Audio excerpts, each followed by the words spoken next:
Will Zack Snyder's latest movie thrill audiences with its sensationalized visuals and over-the-top action? Or will viewers go home feeling like they've been sucker punched? Find out right now on Movieology.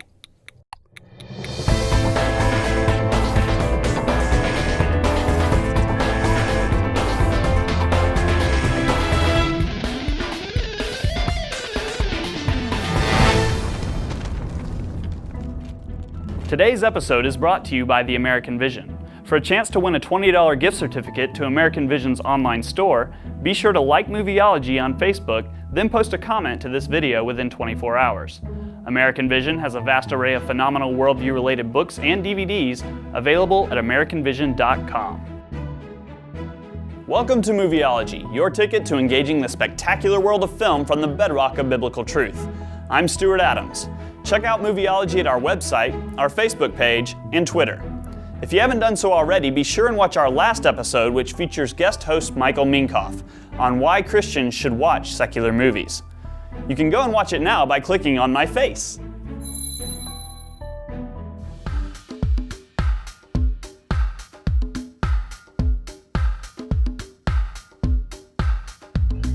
In Sucker Punch, a young girl called Baby Doll is locked away in a mental asylum by her wicked stepfather, where she will undergo a lobotomy in 5 days' time. Faced with this and the fact that the asylum is merely a front for a coerced prostitution ring, Baby Doll retreats into the fantastical world of her imagination, where she and 4 other female inmates at the asylum plot to escape the facility. The lines between reality and fantasy blur as Baby Doll and her companions battle various creatures and enemies to retrieve the 5 items they need that will allow them to break free from their captors before it's too late. Sucker Punch stars Emily Browning, Abby Cornish, and Scott Glenn, and was co-written and directed by Zack Snyder. Sucker Punch gets props for having a creative visual style with beautiful computerized special effects to match. This is where the accolades end. Though the CG is spectacular, the sequences that include it detract significantly from the story. Taking place entirely in Baby Doll's imagination, the viewer never feels like the girls are actually in danger as they battle armies of orcs, mechanized Nazis, and a fire-breathing dragon. This makes these set pieces feel like they were stuck into the movie as a way for the filmmakers to say, "Hey, look what we can do with our computers." Rather than serving to pit good against evil in epic combat, the action scenes are merely a way for Baby Doll to escape from reality and get temporary reprieve from the bad things that are happening to her in the real world. So what is really going on in the real world? Aside from general chores like cooking and scrubbing floors, the girls are taught to dance in order to make their clients feel more comfortable. The dancing is never shown on screen, as these are the times when the protagonist goes into her escapist fantasy land. It is made apparent that the girls must use their powers of seduction in order to survive the asylum. It's ironic that the very thing that they are trying to be free of is the very means they use to acquire the objects they need for escape. While the evil men are fixated on Baby Doll while she dances, the other girls pickpocket the objects they need, such as a map of the asylum and a Zippo lighter. The opening of the film is actually a brilliant setup for a story that ends up being overly complicated, with Baby Doll's imagination altering the narrative not only when she dances, but also in the real world. It becomes very hard to distinguish what is actually happening. There are essentially 3 levels of her imagination that are detached from reality to varying extents, but there is no apparent reason for it. What results is a story that tries too hard to be complex and ultimately lacks the intelligence of the movies it's trying to emulate.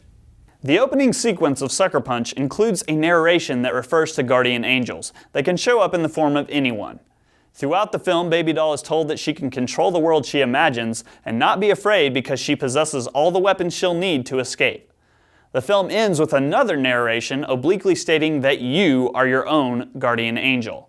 The message of self-empowerment is clear as our lead character learns to put her trust in herself in order to achieve freedom. But then she doesn't achieve it.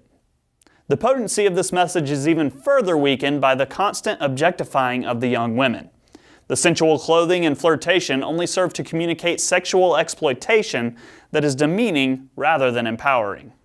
Despite all the humanistic themes, Baby Doll eventually gives up her freedom in order to allow a fellow prisoner to escape.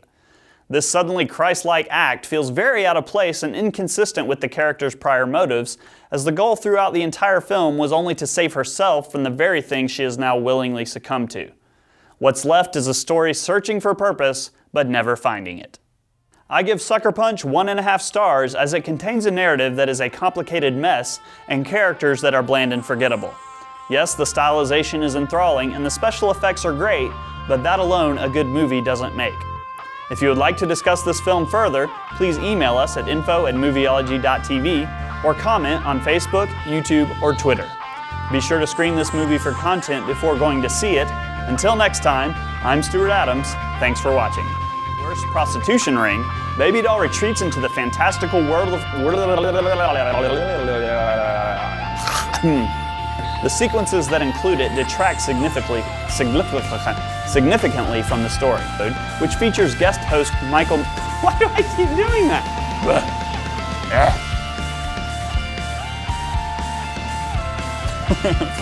Flirtility?